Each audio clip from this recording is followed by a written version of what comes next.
Hoy viajaremos dentro de un espacio fascinante que son los 7 pilares de la sabiduría, que ya se encuentran relatados en la Biblia, donde se los refiere como parte intrínseca de la condición humana y que deben emerger con el cultivo y el ejercicio de nuestra vida cotidiana.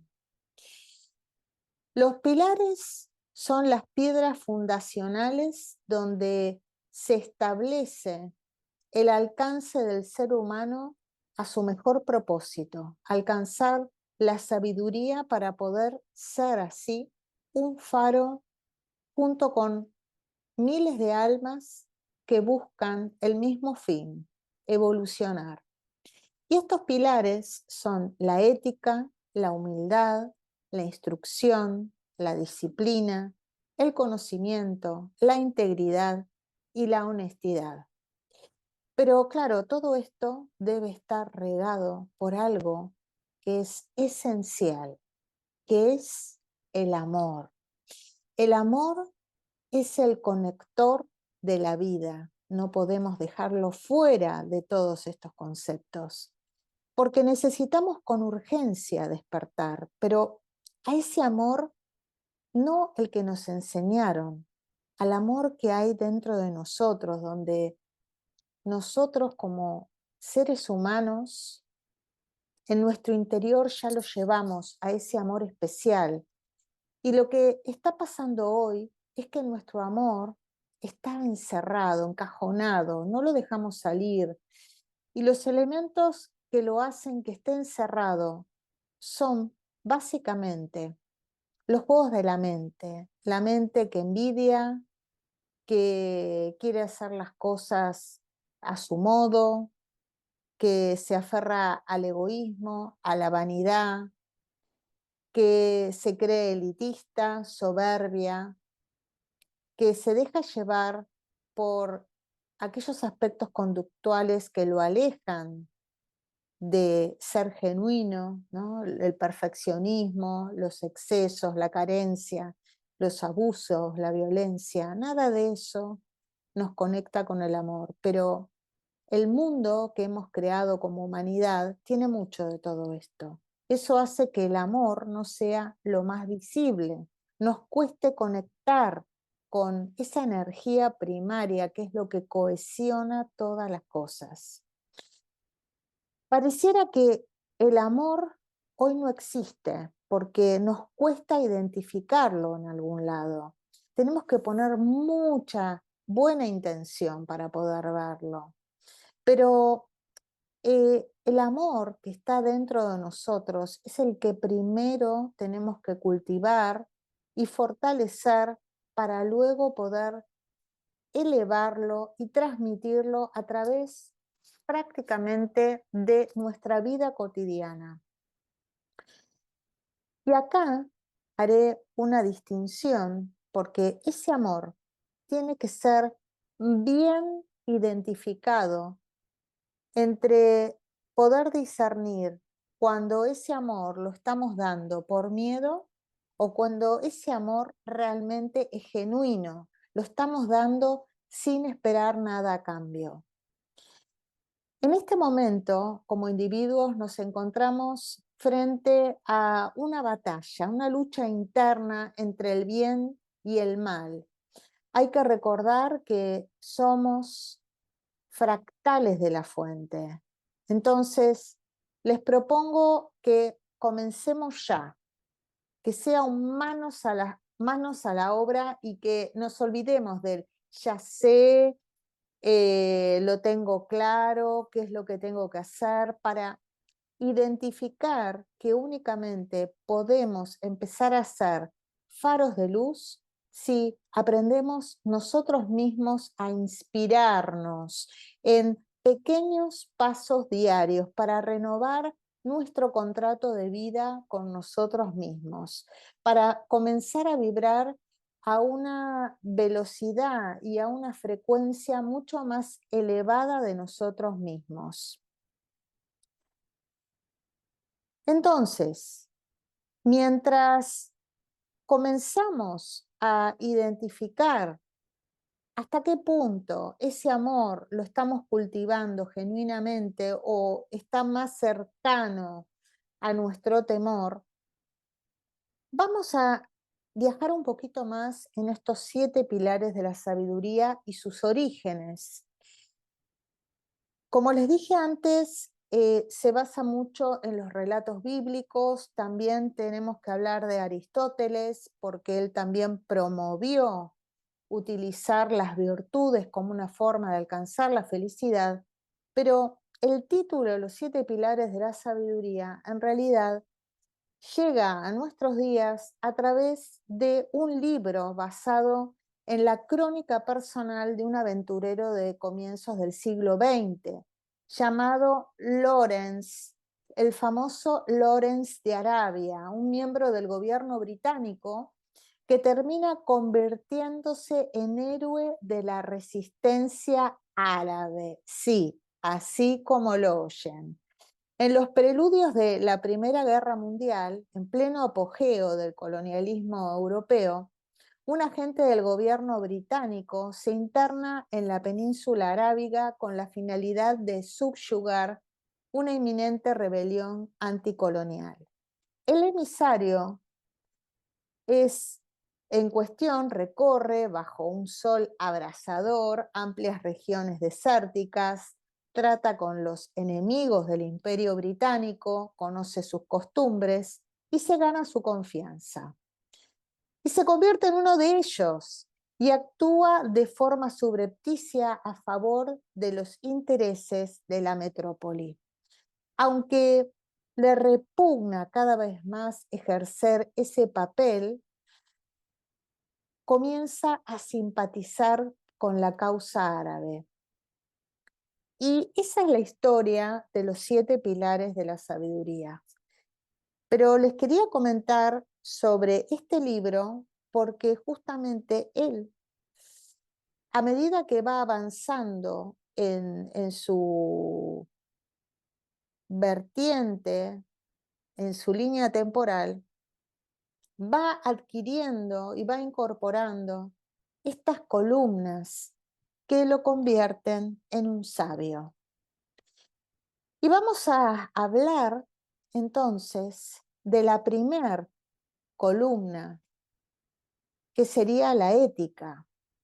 Pero para eso vamos primero a conectarnos con el concepto de qué es la sabiduría. La sabiduría, sapiencia o sagacidad es la capacidad de contemplar y actuar productivamente utilizando el conocimiento, la experiencia, la comprensión, el sentido común y la intuición. Fíjense todos los elementos que están en juego para hablar que estamos utilizando la sabiduría.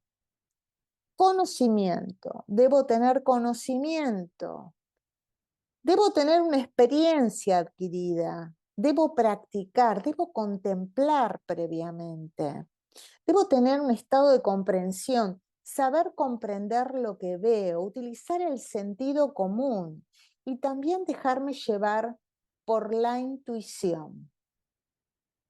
Dicho esto, vamos a adentrarnos en lo que es la ética, que es una disciplina de la filosofía que estudia el comportamiento humano y su relación con las nociones del bien y del mal, los preceptos morales, el deber, la felicidad y el bienestar común. La función de la ética como disciplina es analizar los preceptos de moral, deber y virtud que guían el comportamiento humano hacia la libertad y la justicia. Para cumplir con su función, la ética se divide en un conjunto de ramas especializadas. Entre las ramas de ética se reconocen la metaética, que estudia las teorías éticas en sí misma y analiza los significados atribuidos a las palabras, por ejemplo, ¿A qué se refiere la gente cuando habla del bien, cuando habla de la felicidad, de lo deseable, ¿no? Que son todos conceptos abstractos que los ejercemos, no son materiales. La ética normativa, que establece principios para guiar los sistemas normativos y los deberes en ámbitos de interés común. Por ejemplo, la regla de oro sería tratar a los demás como nos gustaría ser tratados, no hacer lo que no queremos que nos hagan. Y luego tenemos la ética aplicada, que analiza la aplicación de las normas éticas y morales a situaciones concretas. Por ejemplo, la bioética, la ética ambiental, la ética comunicacional, que lo veremos un poquito más en profundidad.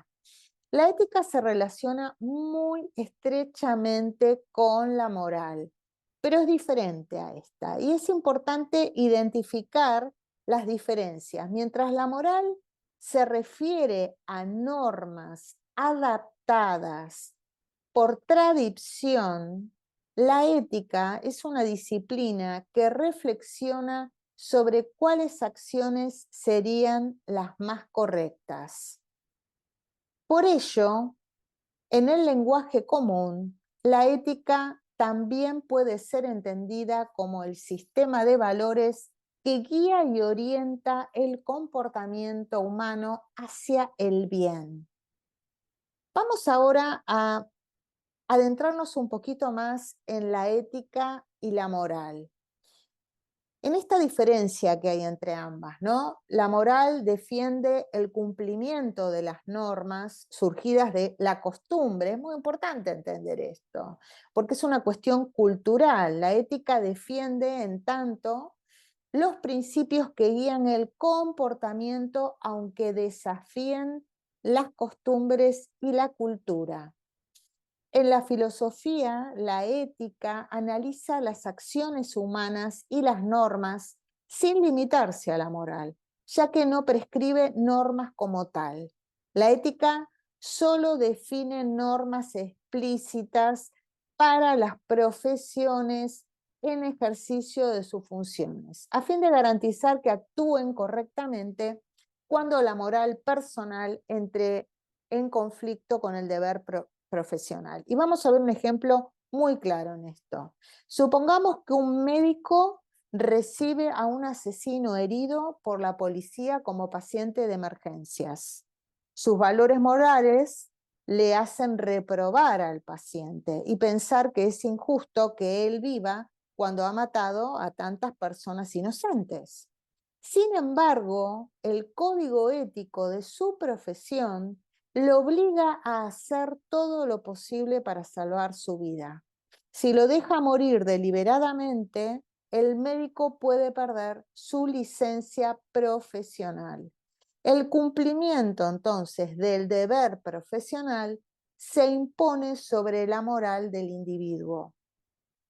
Si bien no existe una clasificación sistematizada de los tipos de ética, podemos determinarlos según sus áreas de aplicación. Por ejemplo, la ética profesional, ¿no? Es la ciencia que estudia los valores, principios, deberes y derechos que orienta cada profesión con base a su responsabilidad. La ética profesional se concreta en un código de ética, ¿no? Por ejemplo, en el caso de la ética médica, se refiere a que el profesional de la salud debe hacer y debe tener actos correctos, tomando en cuenta los riesgos y las preocupaciones del individuo. Por eso existe lo que se llama el juramento hipocrático, que deben jurar cada médico que, en el momento que se recibe. Después tenemos la ética jurídica, que estudia los valores y principios que rigen las prácticas del derecho en todas sus instancias. La ética docente, la ciencia que estudia los valores y principios que rigen los deberes y derechos del docente en el ejercicio de su profesión. Y podría seguir hablando, ¿no? De la ética científica, de la ética militar, de la ética empresarial, la ética laica, la ética religiosa, y la ética ambiental también, ¿eh? Pero ¿saben qué? Quiero reflexionar con ustedes, ¿no? Yo les puedo dar todo el discurso de cada ética y me preguntaba mientras estaba preparando esta clase, ¿cuánto de esto se está aplicando en nuestra vida cotidiana? Muy poco, les diría. Y lo podemos ver a través de cómo los ambientalistas están luchando para ser escuchados, cómo se está promoviendo guerras para poder vender armamento, ya que es uno de los grandes negocios en donde están sumergidos varios países del primer mundo. Podríamos hablar de la ética médica, que en realidad está muy asociado con los laboratorios, que no quiere que la gente se sane, sino que se siga enfermando. Entonces parece que estuviésemos en el mundo del revés.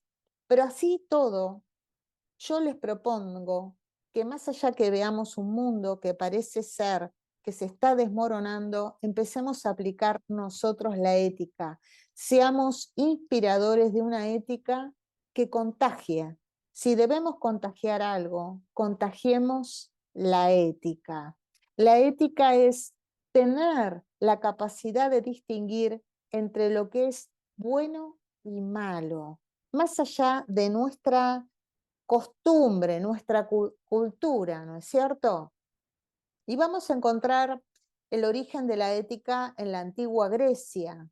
Sócrates es considerado el padre de la ética, ya que todo su pensamiento giró en torno a la noción del bien, mientras que Platón, que fue su discípulo, también dedicó buena parte de su obra al bien, a la verdad, y dentro de su obra llamada La República da cuenta de ello. Sin embargo, va a ser Aristóteles el fundador de la ética propiamente dicha, en donde el autor sistematiza entre la ética social y la individual las normas y los bienes y cómo llevarlo a la práctica.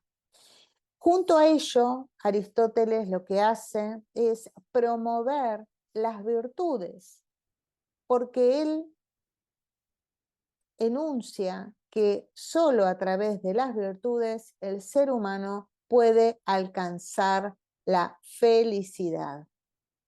Platón y Aristóteles fueron los que asentaron las dos corrientes éticas presentes hasta el día de hoy: el bien y la verdad como un fin supremo y la búsqueda de la virtud que es inherente al alma. Aristóteles identifica cómo finalmente nuestra búsqueda personal es encontrar la felicidad individual y colectiva. Y para alcanzarla, nos tenemos que situar en la capacidad de razonar, la capacidad de convertirnos en gente virtuosa, que aplique la virtud, no que seamos perfectos, que apliquemos la virtud y sobre todo la prudencia por encima de las pasiones. ¿Cómo se podría aplicar la ética?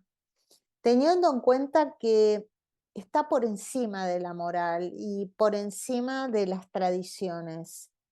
Algunas de las situaciones morales controvertidas pueden ser, por ejemplo, la pena de muerte, el porte de armas, el aborto, la eutanasia, la maternidad subrogada, la fabricación de armas biológicas.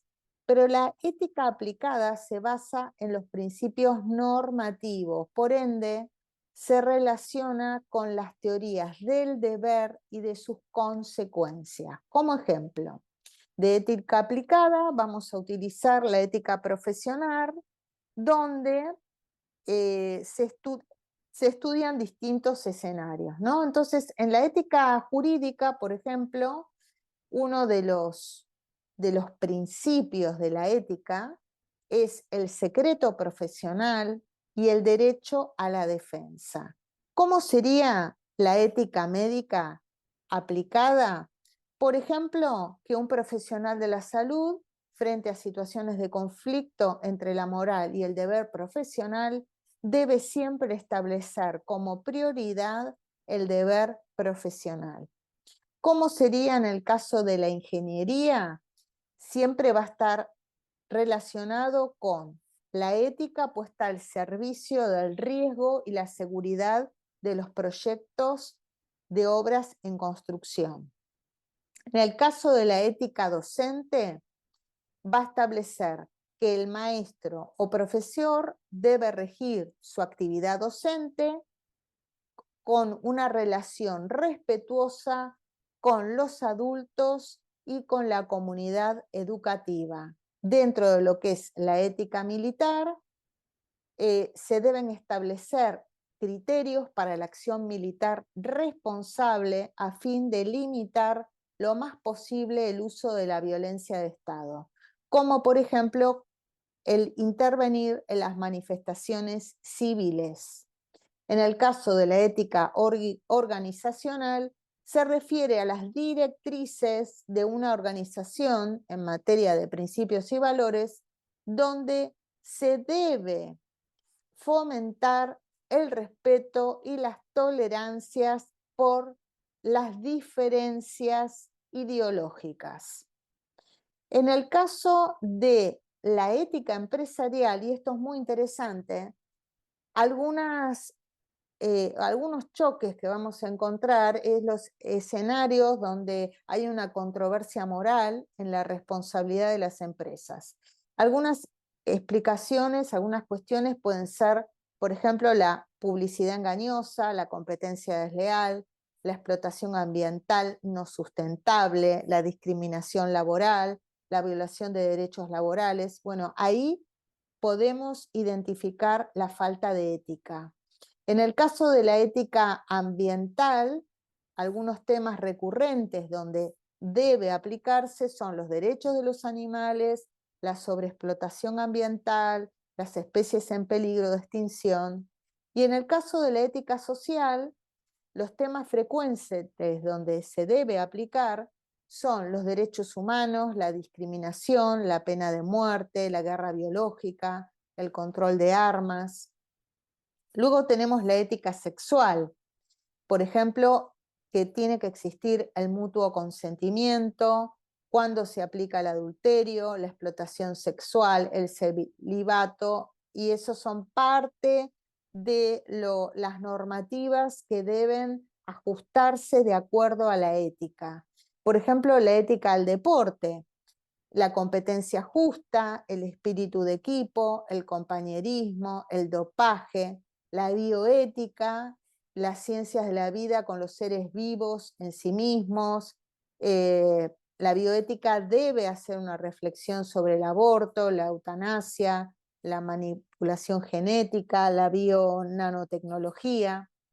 Y después tenemos la ética comunicacional, donde algunos temas no logran llegar a las masas con un equilibrio informativo, donde no existe la libertad de expresión y sí existe una manipulación mediática al servicio de intereses particulares. Fíjense que nosotros estamos retratando la ética en distintas áreas y cómo la ética tiene muchos fallos donde no se aplica en muchos aspectos de nuestra vida cotidiana, ¿no? La ética de la investigación, cuando en algunos debates hay un fraude en la investigación, manipulación de datos, plagio, experimentación con humanos y animales, ¿sí? Entonces, ustedes dirán, bueno, pero ¿necesitamos todo esto? Si a mí lo que me importa es la ética que rige en mi vida. Sí, pero nosotros necesitamos también saber que la ética, que es uno de los pilares básicos de la humanidad, necesita fortalecerse en todas las áreas. Si nosotros no sabemos dónde estamos, nunca vamos a poder salir de ese sitio. Y nos encontramos en este momento en un sitio en donde la ética se ha olvidado y que debemos volver a ejemplificarla a través de nuestra cotidianeidad. Quiere decir con esto que la ética que se extrae de la experiencia de nuestras acciones de vida es lo que tiene que primar por sobre todas las cosas. Repito, si debemos contagiar algo, lo que tendríamos que contagiar sería ser éticos, no morales. La ética nos permite identificar aquello que es bueno y que no nos van a traer consecuencias posteriores. En la ética personal, no solo tenemos que contemplarlo a través de las relaciones con la familia, con los amigos, con la pareja, sino también en nuestra relación con nosotros mismos y la forma en que actuamos y tomamos decisiones en función de valores morales que ya tenemos prefundamentados. Así, en la ética de nuestra vida personal, vamos a encontrarnos con sentimientos, emociones, sensaciones, sueños, ideas y opiniones que de algún modo tenemos internalizadas y que quizás trabajado hoy la ética, cómo comenzar a aplicarla en nuestra vida personal, utilizando, como digo siempre, el peine de la ética, identificar si es saludable, si es bueno, si me va a traer consecuencias y va más allá de lo cultural, la tradición o qué van a pensar los demás de nosotros.